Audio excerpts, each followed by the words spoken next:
Assalamualaikum warahmatullahi wabarakatuh. Saya host terbaik yang sebenarnya lagi magang akan menemani rekan dan rekanita dalam acara ngorek ngobrol bareng rekan dan rekanita.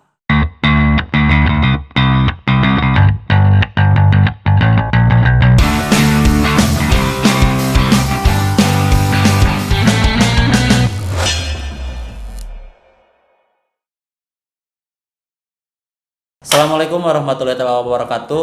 Berjumpa kembali di dalam acara ngorek ngobrol bareng rekan dan rekanita. Pada kesempatan sore ini kita ditemani oleh Neng Hima, yaitu Neng Himatul apa namanya? Neng Himatul Aliyah. Oh, Alia, kirain Awalia. Beliau ini duta apa sih kamu? Duta pelajar. Iya. Duta pelajar IPPNU Kabupaten Tasikmalaya. Tasikmalaya. Oke, sangat mantap sekali dan kita akan berbincang-bincang bersama Neng Hima. Oke, Neng Hima, gimana kabarnya? Alhamdulillah baik. Baik ya? Iya. Jangan bohong. Enggak. Gimana puasanya lancar Neng Hima? Alhamdulillah lancar. Lancar ya, meskipun di tengah pandemi seperti ini. Nah, di tengah-tengah puasa atau menjalani puasa, aktivitas hari-harinya apa Neng Hima? Kalau misalnya dari abis sahur itu menjelang subuhnya kita ke masjid. Di masjid Terus? kita ngaji. Tidak Dan- tidur? Enggak. Habis itu dilanjut lagi dari pagi tuh sampai jam 10 ngaji. Ngaji ya? Ya. Wow. Dari jam 10 sampai jam 1 itu istirahat. Lanjut lagi sampai asar ngaji. Pokoknya full kebaikan lah ya tiap hari. Iya. Nah, kalau saya mah tiap hari tidur dan habis sahur tidur gitu kan. Nah, pengen tahu juga nih, Teh Hima, apa sih duta pelajar IPPNU itu? Jadi Duta Pelajar Putri NU itu dibentuk oleh PWNU untuk menjadi role model setiap kabupaten kotanya. Ya. Jadi apa ya? Jadi kayak sosok kalau di kabupaten tuh itu tuh tokoh apa? Figur Figurnya gitu. yang harus Mencerminkan. ditiru gitu ya oleh kalangan pelajar gitu kan. Itu pekerjaannya apa aja sih? Kalau misalnya dari program kerja yang baru kami list gitu, itu kayak roadshow ke setiap kabupaten kota gitu. Oh, kayak roadshow gitu ya. Ya, Dan itu kemarin pesertanya dari seluruh kabupaten ada. ada Dan Hima ini perwakilan dari Kabupaten. Tasikmalaya. Wow, sangat luar biasa sekali ya. Nah, yang belum tahu nih cerita di balik dutanya dalam arti kenapa nih Hima sendiri kok bisa masuk ke sana gitu? Apakah ditawari oleh ketua? Apakah Neng Hima seteluncengan gitu sorangan gitu asup kadinya apa gimana gitu? Ya jadi pas waktu itu tuh ada kayak rapat gitu di PAC. Nah terus ada Teh Nadia yang nawarin katanya teh dari PW ada kegiatan pemilihan duta.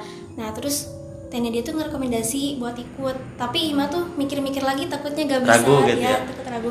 Terus daftarnya tuh beberapa menit yang mau ditutup. Oh, jadi beberapa menit kemudian akan ditutup. Iya. Hima daftar. Ya soalnya baru kepikir ya udahlah nyoba gak ada salahnya kalau nyoba Iya. gitu. Terus tanggapan keluarga Ya ngedukung selama itu Ngedukung. baik didukung. sangat baik sekali. Terus katanya juga nih, Neng Hima ini selain duta IPPNU, ini duta anak. Nah, ini yang bikin penasaran. Duta anak ini gimana gitu? Apakah tiap hari harus bersama anak-anak atau gimana? Nah, Duta Anak ini dibentuk oleh Forum Anak Kabupaten Tasikmalaya yang pertama dipilih dulu oleh fasilitator, kemudian dipilih lagi oleh Pak Jabar di tingkat provinsi. Kebetulan waktu itu aku gak lolos di tingkat provinsinya, cuma di kabupaten. Nah, untuk kegiatannya tuh kayak menjadi agen 2P. 2P itu pelopor dan juga pelapor. Pelopor, Dan pelapor. pelapor. Dan bukan pelapor.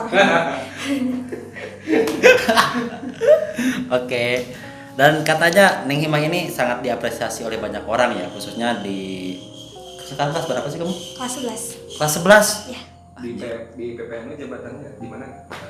Bentar, ini kelas 11 sudah menjadi duta. Dulu saya pas kelas 11 apa coba?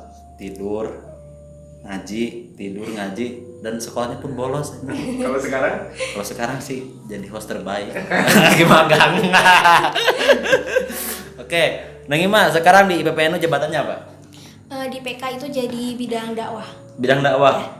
Bidang dakwah di PK Man Mandua Tasikmalaya. Mandua Tasikmalaya. Oke, gimana tanggapannya teman-teman di Wah, Hima sekarang udah jadi duta atau gimana gitu? Biasa aja sih. Biasa aja ya. Iya. Kurang menarik berarti pertanyaannya. Katanya Neng Hima juga punya fans humanisme. Bener gak? Enggak sih, kalau fans tuh enggak, tapi ada beberapa orang yang kayak suka tiba-tiba ngechat Inbox gitu kan, ya, nge-WA gitu. bener, tapi gak tahu katanya teh duta IPNU ya, duta IPNU ya. Iya, kenapa? Aku suka sama motivasi teteh ini Wis, gitu. modus. Itu modus, serius modus. Karena saya juga ngalamin ketika sering menghadiri makesa gitu kan ke berbagai daerah, itu pulang makesanya ada yang inbox tuh. Kang, ini saya dari sini. Nah, ya, sayangnya itu cowok semua, kalau cewek gue gebet. Oke, jadi punya pengalaman tersendiri ya, dalam artian setelah Neng Hima ini menjadi duta anak, pastilah ada followers di IG naik gitu kan. Dan ada yang nge-DM gitu. Tapi ada yang macam-macam nggak nge-DM-nya? Selama ini enggak sih. Enggak ya, Ya. baik-baik aja. Dan semua keluarga mendukung terharu sih ya. Nah, sedikit nih kalau boleh tahu background keluarga dari Neng Hima sendiri seperti apa? Jadi Hima tuh terlahir dari keluarga yang emang sederhana. Jadi ayah Hima tuh petani, ya petani kecil gitu. Terkadang orang-orang itu mikirnya keluarga Hima tuh keluarga yang emang Punya. wah gitu ya. Padahal orang tua Hima tuh emang orang-orang biasa aja gitu. Cuman yang ngebedainnya tuh tekad yang kuat aja. Berarti pada intinya luar biasa ya. Oke, bagaimana bagi Hima sendiri sukses itu apa sih? Menurut Hima tuh sukses tuh dapat mencapai tujuan yang sudah dikonsep. Dapat mencapai tujuan yang sudah dikonsep oleh kita gitu, itu sukses. Ya. Kalau bagiku sih simple sukses itu. Ketika saya bisa membuat orang tersenyum itu sukses. Ya karena susah loh membuat orang tersenyum. Iya bener. Susah banget itu. Serius, makanya ketika kita membuat seseorang tersenyum bahagia dengan kita, sukses gitu. Nih sekarang saya ingin bertanya mengenai tadi kan duta gitu kan, ada rencana lain nggak menjadi duta lain kayak gitu, duta sampo, duta apa gitu? Ada rencana nggak? Selama ini sih enggak, cuman pas kemarin ya ada info yang pemilihan Mr. Student. Dan itu tuh pertamanya tuh emang cuma bilang doang, ternyata guru di sekolah tuh nyuruh buat daftar, tapi daftarnya tuh mahal kalau menurut Hima. Terus ternyata emang sama gurunya tuh dibilang kalau misalnya mau beneran, mau fokus, mau ikut, mau beneran, mau serius, dibayarin. Terus akhirnya dibayarin sama guru, terus bu kepala juga nyuruh, dan akhirnya daftar. Terus yang bikin terharunya tuh gini, mau tes gitu, tes akademik sama non akademiknya, Hima tuh naik angkot, terus jatuh, naik angkot, terus nggak tahu jalan, jatuh. Dan untungnya tuh ada teman yang dari Unsil tahu alamat, terus nanyain ke sana, terus pas di Unsil tuh kelewat si tempatnya tuh, dan akhirnya jalan kaki. Dan telat hampir 5 menit lah kalau gak salah telatnya. Kenapa harus naik angkot? Kan ada Grab gitu, ada. Ya, cuman hemat uang. Wes, mantap, hemat uang bro. Nah kalau ngomong-ngomong hemat uang nih, lebih baiknya kamu dari tadi tuh jalan kaki. Jauh banget, 2 jam. Oke. Nah Hima sendiri tadi ngobrol aktivitas menjalani ibadah puasa seperti tadi kan ngaji gitu kepada. Emang nggak ada aktivitas yang lain ya? Katanya sih dengar-dengar nih sering lomba TikTok ya. Ini serius loh. Gimana ceritanya? Iya, jadi pas aku tuh punya temennya tuh emang dari berbagai daerah. Ada yang dari dari Kudus, Ciamis, Tangerang, DKI Jakarta, Ambon, Sumbawa. Nah, jadi kita tuh Rabu Super namanya. Rabu Super. Ya. Itu kenapa Rabu Super? Ya, namanya? Ada filosofinya. Nah, filosofinya apa? Jadi ke-15 orang ini, jadi intinya tuh pengen sukses aja deh. Pokoknya ceritanya panjang. Nah, cerita TikTok itu ternyata admin dari grup kita tuh ngerekomendasi buat ikutan, dan temanya tuh mencegah COVID-19 itu dengan cara pakai masker, kayak social distancing kayak gitu. Tapi dengan cara-cara milenial gitu kan? Iya, melalui TikTok kayak gitu. Terus manfaatnya apa? Manfaat lomba TikTok? Kan kalau banyakkan orang sekarang itu lebih ke kayak seru-seruan gitu. Nah, kita itu memanfaatkan media yang ada. Jadi kita mengedukasi lewat TikTok tersebut gitu. Nah, sepakat. Makanya sekarang praktekin. Coba. Gimana? Ya kayak gitu. Ya gimana? Oke, nah Hima sendiri melihat situasi sekarang ya. Artinya kita kan tahulah sekarang sedang menghadapi wabah corona gitu kan. Semua masyarakat, semua elemen tidak bisa bergerak. Nah, bagi Hima sendiri melihatnya seperti apa? Ini tuh emang pandemi COVID-19 itu membawa dampak gak cuma di bidang sosial, ekonomi juga Ekonomi kan. lah ya. Nah terus tapi gak cuma di dua itu, ada juga di dampak psikologis baik anak maupun Pendidikan. remaja dewasa. Nah itu Ya. juga masuk ya. Nah kalau misalnya di sisi pendidikan tuh emang kita tuh kayak yang pertama Tersiksa ya? tersiksa banget sih, kayak daring gitu kan. Jadi Garing untungnya. ya garing. Terus kurang juga interaksi sama guru yang lain kan, ada yang emang udah siap melalui melalui online, Iya. ada juga yang emang belum bisa. Nah itu yang jadi permasalahannya. Ini sebenarnya menarik sih, artinya gini, sistem daring di Kabupaten Tasikmalaya sendiri ya khususnya, karena kan di Kabupaten Tasikmalaya itu semua jaringan internetnya belum merata semuanya. Ya contohnya di Cikalong aja ya, Cikalong itu sinyalnya jelek loh. Sama kayak aku juga. Iya. Ya maksudnya artinya gini kan, semua orang itu tidak bisa menikmati fasilitas yang diberikan, dalam arti ya daring online, meskipun kita punya kuota kan percuma karena nggak ada. Nah sekarang yang saya ingin tanyakan adalah sistem pembelajaran di sekolah Hima sendiri itu seperti apa? Kalau di sekolah aku sendiri sih gurunya tuh ada yang bikin Google Classroom, ada juga yang cuma Di WA. grup WA gitu. Tapi ada juga yang emang nggak sama sekali, jadi kayak lewat personal chat doang gitu. Oh, Jadi iya, di share lagi di grup yang besar gitu, di grup kelas. Tapi yang kurang efektif itu kayak gini. Jadi si tugas itu ketumpuk sama Iya. chatan orang-orang gitu di grup itu. Jadi kadang-kadang ada juga tugas yang emang kelewat gitu. Tiba-tiba kumpulin gitu. Iya, Gitu. emang daring ini menurut saya, kalau di satu sisi saya melihatnya dalam hal kebaikan ya kurang baik sih sebenarnya. Karena saya pengalaman gini, saya kuliah sistem online, dosen nih absen di classroom tuh, kita ngabsen udah keluar, dosen aja sendirian di sana, karena tidak ada yang tahu kita ada di sana atau enggaknya gitu. Cuma sebatas cukup hadir pak, keluar aja udah, dosennya malah nungguin, kita udah nggak ada gitu. Bahkan pengalaman nih saya kejadian, saya sedang naik motor, itu dosen udah masuk padahal jadwalnya belum. Nah ini kan artinya kalau online seperti ini menurut saya pribadi ya sebenarnya kurang efektif sih kalau untuk mengenai pembelajarannya. Tapi kalau untuk hal-hal kenyamanan kita itu enak sekali sih, karena dengan tidur pun bisa. Iya bener. Sama sih di sekolah aku juga kayak kurang efektif. Kayak aku juga pernah waktu itu tuh lagi di rumah bibi, terus lagi ada acara gitu, terus tiba-tiba gurunya ngabsen. Iya, terus aku tuh emang lagi ada kegiatan, terus bilang aja hadir dulu. Iya, padahal pembelajarannya nggak ada, nggak ngikut gitu kan? Iya, nggak ngikut, terus nanti Itu. aja. Nah, enaknya gimana sih? Maksudnya gini, kita kan sekarang ini wabah corona kan. Nah, enaknya untuk sistem pembelajaran kita seperti apa dan gak enaknya itu seperti apa? Karena jauh sebelum corona datang, kaum rebahan itu udah merajalela. Nah, ditambah lagi gitu kan adanya corona, mungkin mereka itu jadi rebahan itu bangga banget gitu kan. Wah, saya kaum rebahan pertama gitu kan.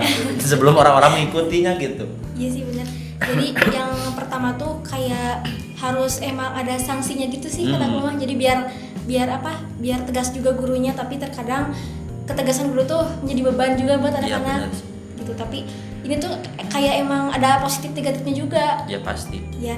Terus yang menjadi permasalahannya tuh kayak guru tuh kadang-kadang bikin tugas, ngasih tugas, tapi si anaknya juga kadang kalau misalnya online tuh nanti aja gitu. Aku juga pengalaman sih.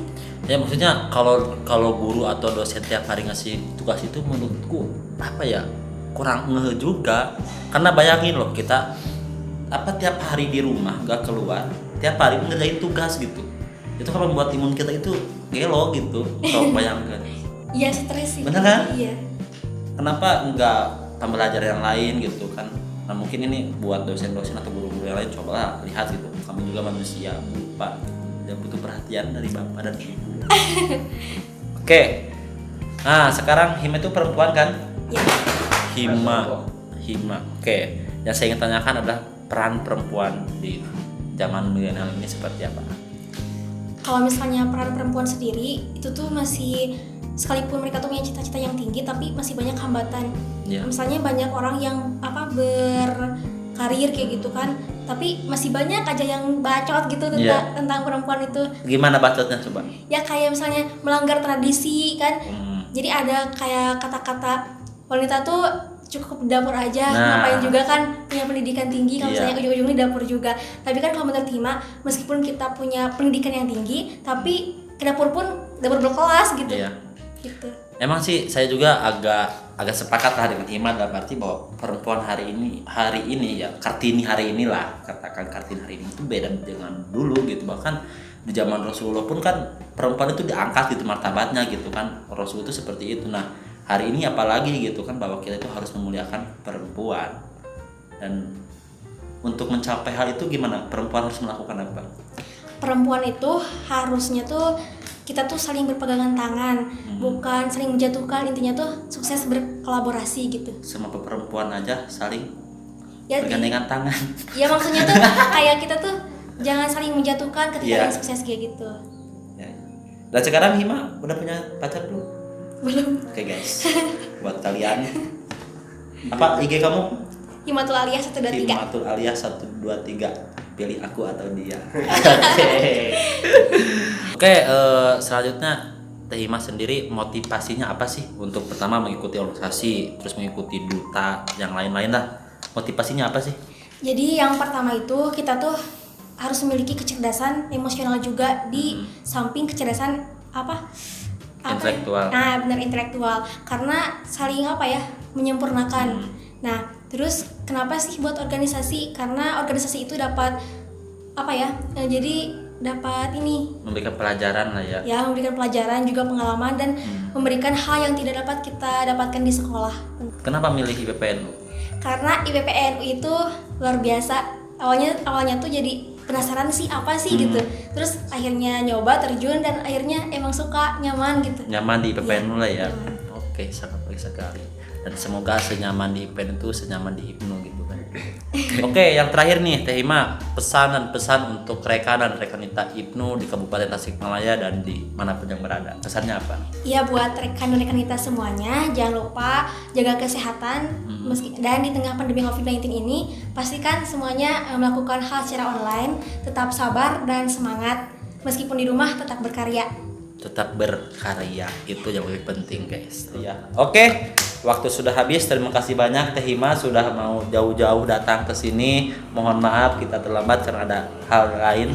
Mohon maaf sekali. Sukses selalu Teh Hima, dan mungkin itu saja yang bisa kita obrolkan di sini. Mohon maaf. Assalamualaikum warahmatullahi wabarakatuh.